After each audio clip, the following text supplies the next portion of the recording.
नमस्कार, खबरों का पंचनामा में आपका स्वागत है। मैं हूं आपके साथ अंशिका। हम लेकर आए हैं देश दुनिया की 5 बड़ी खबरें, जिनके विश्लेषण के लिए मेरे साथ स्टूडियो में मौजूद हैं कैपिटल टीवी के editor in chief doctor Manish Kumar. Doctor साहब, बहुत बहुत स्वागत है। धन्यवाद। सबसे पहले नजर डालते हैं हेडलाइंस पर। कर्नाटक सीएम पर फैसला कांग्रेस के लिए बनी चुनौती। सिद्धारमैया और डीके शिवकुमार ने ठोकी दावेदारी। कांग्रेस नेताओं में शुरू हुई पोस्ट वॉर। कर्नाटक में बीजेपी की हार पर विपक्ष में जश्न का माहौल। ममता बनर्जी ने बताया बीजेपी के अंत की शुरुआत। संजय राउत ने कहा मोदी लहर हुई खत्म। तेलंगाना में बीजेपी ने निकाली हिंदू एकता यात्रा। रैली में 1 लाख लोगों ने लिया भाग। द केरल स्टोरी की टीम भी हुई शामिल। सचिन पायलट की आलाकमान से नाराजगी बरकरार। जनसंघर्ष पदयात्रा कल पहुंचेगी जयपुर। जनसभा को संबोधित करेंगे कांग्रेस नेता। रिहाई के बाद बौखलाए इमरान खान। सेना को साधने के चलते फिसली जुबान। जनता को ही दे दी गाली। क्या समझा कि लोग ये बताए ना, क्या लोग चूंटियां हैं।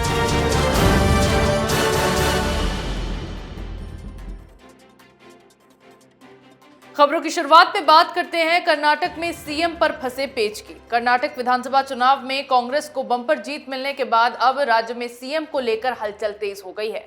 मुख्यमंत्री पद की रेस में पूर्व सीएम सिद्धारमैया और प्रदेश अध्यक्ष डीके शिवकुमार हैं। दोनों ने ही सीएम बनने के लिए अपनी दावेदारी ठोक दी है, लेकिन इसी बीच कांग्रेस में ही सीएम के चेहरे को लेकर पोस्टर वॉर भी छिड़ गई है। पार्टी के 4 बड़े नेताओं के घर के बाहर पोस्टर लगा दिए गए हैं, जिससे कांग्रेस के सामने स्पष्ट जनादेश के बाद अब मुख्यमंत्री पद के लिए विधायक दल का नेता चुनना एक बड़ी चुनौती बन गया है। डॉक्टर साहब, कौन हो सकता है कांग्रेस में सीएम फेस? देखिए, बाकी चीजें फॉर्मेलिटीज हैं। जिस वक्त हम लोग रिकॉर्ड कर रहे हैं 6 बजे से मीटिंग चल रही थी तमाम विधायकों की। जो प्रोसेस तैयार किया गया है कि विधायक अपनी राय बताएंगे, उसके लिए ऑब्जर्वर्स भेजे गए हैं और उसके बाद जो फैसला होगा वो आला कमान यानी गांधी परिवार को बता दिया जाएगा। अब सोनिया गांधी, राहुल गांधी, प्रियंका वाड्रा मिलके जो तय करेंगी वही सर्वमान्य होगा। लेकिन ये इतना सिंपल नहीं है। जो दिल्ली से खबर आ रही है, यहाँ पे कांग्रेस के सूत्र बता रहे हैं सिद्धारमैया अगले चीफ मिनिस्टर होंगे। पहली चीज ये। दूसरी चीज, जो फॉर्मूला तय हुआ है कि 3 डिप्टी सीएम होंगे। ये 3 डिप्टी सीएम में एक वोकलिंगा जो डीके शिवकुमार हैं, दूसरा एक लिंगायत जाति के और एक शेड्यूल कास्ट से एक डिप्टी सीएम बनाया जाएगा। ये फॉर्मूला दिल्ली में तय हुआ है, लेकिन दिक्कत दिल्ली में नहीं बल्कि बेंगलुरु में है, जहां डीके शिवकुमार ये कह रहे हैं कि वो डिप्टी सीएम का पद नहीं लेंगे। वो किसी भी कीमत पे डिप्टी सीएम बनने को तैयार नहीं है और वो भी एक नहीं 3 डिप्टी सीएम होंगे। तो कर्नाटक की स्थिति कांग्रेस पार्टी के लिए ठीक वैसी होती चली जा रही है जैसा चुनाव जीतने के बाद 5 साल पहले छत्तीसगढ़, राजस्थान और मध्य प्रदेश में जिस तरीके से गूफअप हुआ था।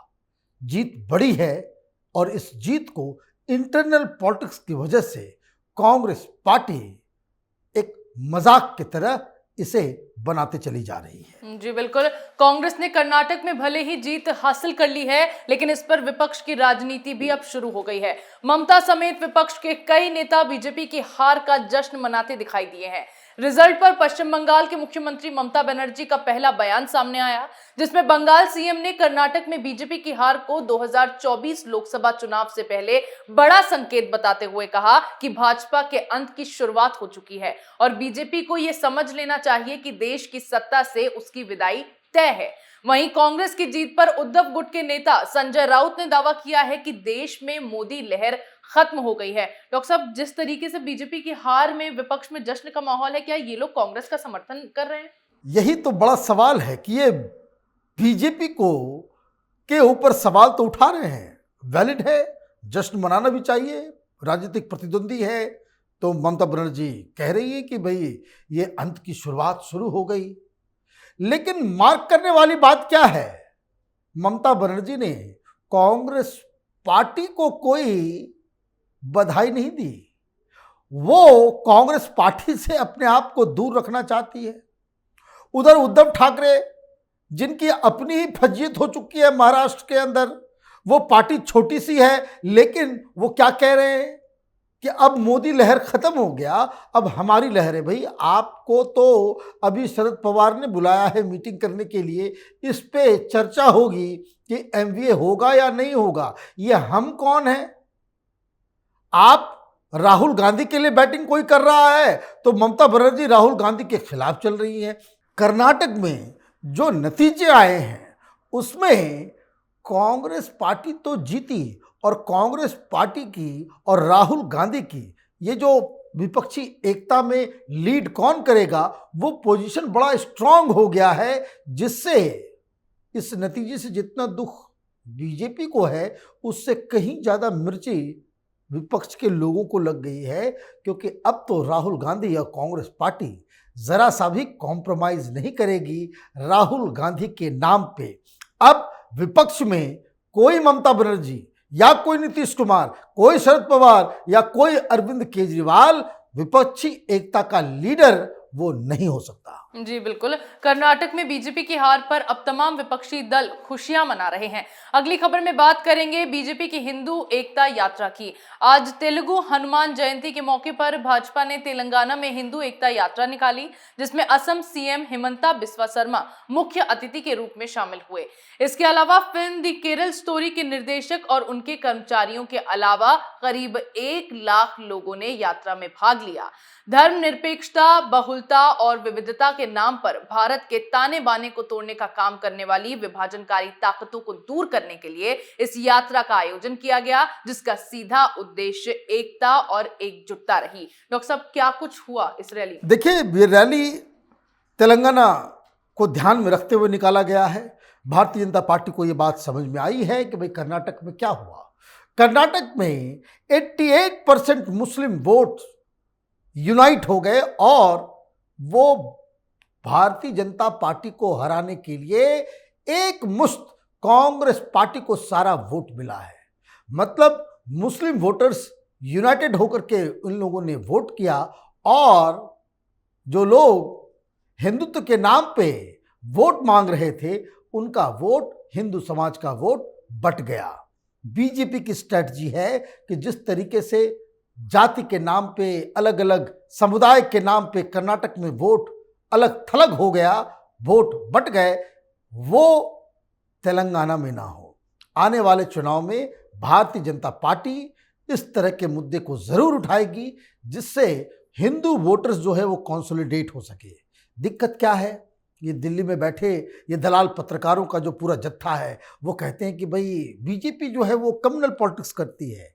वाह, हिंदू अलग थलग वोटिंग कर रहे हैं, वो कम्युनलिज्म हो गया। और जहां मुसलमान एक जगह भारतीय जनता पार्टी को हराने के लिए, बाकायदा बहुत सारे मौलानाओं का वीडियो अब आ रहा है कि देखा हम लोग एक साथ एकजुट रहे तो कैसे हमने बीजेपी को हरा दिया। तो भाई, आप मुस्लिम अपीजमेंट और मुसलमानों के नाम पे वोट मांगे, मुस्लिम रिजर्वेशन के नाम पे वोट मांगे, तो वो कम्युनलिज्म नहीं है। और कोई हिंदुत्व के नाम पे समाज को एकत्रित करना चाहता है, उसे आप कम्युनलिज्म कहते हैं, समाज बांटने वाला कहते हैं। तो ये जो दोहरापन है, ये एक्सपोज कैसे किया जाए, उसमें इस तरह की रैलियां बहुत कारगर साबित होगी। जी बिल्कुल। एकता और एकजुटता के उद्देश्य से ये यात्रा निकाली गई, जिसमें बड़ी संख्या में लोगों ने भाग लिया। आगे बात करते हैं सचिन पायलट की जन संघर्ष यात्रा पर। भ्रष्टाचार के खिलाफ सड़कों पर लड़ाई लड़ रहे सचिन पायलट की जन संघर्ष पदयात्रा 15 मई को 125 किलोमीटर का सफर पूरा कर जयपुर पहुंचेगी। जयपुर पहुंचने के बाद यहां जनसभा होगी, जिसमें पायलट अपनी बात रखेंगे। उससे पहले पायलट ने मुख्यमंत्री अशोक गहलोत पर बड़ा आरोप लगाया है। मुख्यमंत्री की ओर से 2 दिन पहले यह बयान दिया गया था कि जो पार्टी के प्रति लॉयल नहीं होते वो कभी कामयाब नहीं होते। सीएम के इस बयान पर पलटवार करते हुए पायलट ने कहा कि पार्टी डिसिप्लिन की बात उनको नहीं करनी चाहिए जो खुद 25 सितंबर को घटना में शामिल थे। उस दिन जो हुआ उसका जवाब आज तक नहीं मिला। आपको बता दें कि 25 सितंबर को गहलोत गुट के 90 विधायकों ने इस्तीफा दे दिया था। डॉक्टर साहब, कब तक पायलट की ये नाराजगी चलती रहेगी? देखिए, पायलट साहब जो काम कर रहे हैं, ये कर्नाटक के फैसले के बाद कि चीफ मिनिस्टर कौन होगा, यहाँ पे सरकार बन जाएगी, तो शायद पायलट साहब को कांग्रेस पार्टी छोड़ना पड़े या फिर वो खुद छोड़ेंगे, क्योंकि उनकी बात हाईकमान नहीं सुन रहा है। दिक्कत क्या है, चाहे वो गहलोत हो या फिर सचिन पायलट, दोनों ही नेता गांधी परिवार के गुड बुक से वो बाहर हो गए। चुनाव पिछली बार सचिन पायलट की मेहनत से कांग्रेस पार्टी जीत पाई, लेकिन जो उनको वादा किया गया था कि आपको मुख्यमंत्री बनाया जाएगा, ऐन मौके पे आपने गहलोत साहब को बना दिया। जो सचिन पायलट का ड्यू था, उनको मुख्यमंत्री वो डिजर्व कर रहे थे क्योंकि उन्होंने अकेले मेहनत की थी, वो आपने उनके हाथ से छीन लिया। अब चुनाव सिर पे है, तो देखना यह है कि सचिन पायलट क्या करते हैं। एक प्रॉब्लम सचिन पायलट की भी है कि वो बड़े इनडिसिसिव है, वो डिसीजन नहीं ले पाते।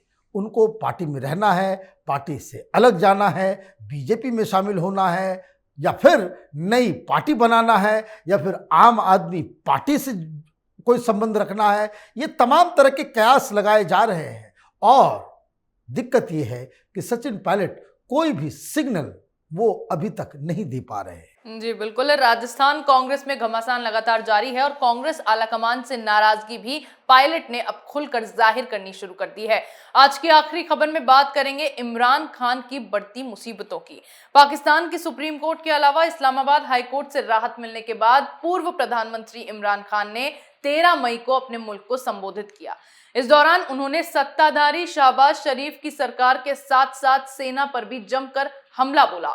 जोश जोश में इमरान इतना बोल गए कि उन्होंने ऐसे असंसदीय शब्दों का भी इस्तेमाल किया जिससे उनकी मुसीबतें अब बढ़ती नजर आने लगी है। डॉक्टर साहब, इमरान खान इतना क्यों बौखला रहे हैं कि उन्हें यही नहीं पता जनता के सामने वो बोल क्या रहे हैं? देखिए, पहले तो आप वीडियो ये देख लीजिए भाई, किस तरीके से वो बिल्कुल व्याकुल नजर आ रहे हैं। की वजह से फौज को बुरा भला कहा गया या उस आदमी की वजह से जिसने उसने क्या समझा कि लोग ये बताए ना, क्या लोग चूंटियां हैं? बताए ना, क्या लोग चूंटियां हैं?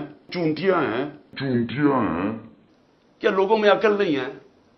क्या लोग बेवकूफ हैं कि जिधर आप लगाएंगे उधर लग जाएंगे? तो आपने देखा किस तरीके से वो पब्लिक के लिए जिन शब्दों का इस्तेमाल कर रहे हैं। यह आदमी प्रधानमंत्री था।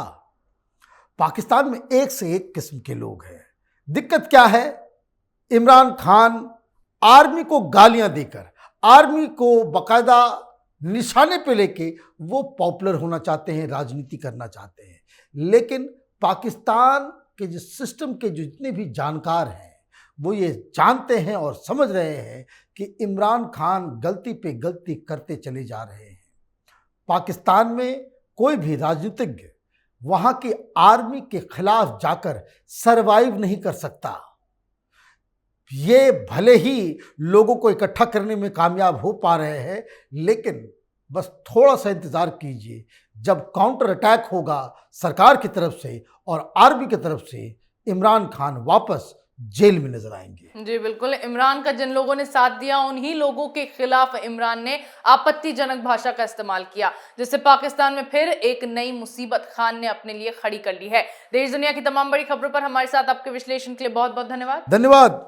खबरों का पंचनामा में मेरे साथ आज इतना ही। अगर आपको हमारा ये वीडियो पसंद आया हो तो इसे लाइक करें, शेयर करें, कमेंट करें, साथ ही हमारे चैनल को सब्सक्राइब करना ना भूलें।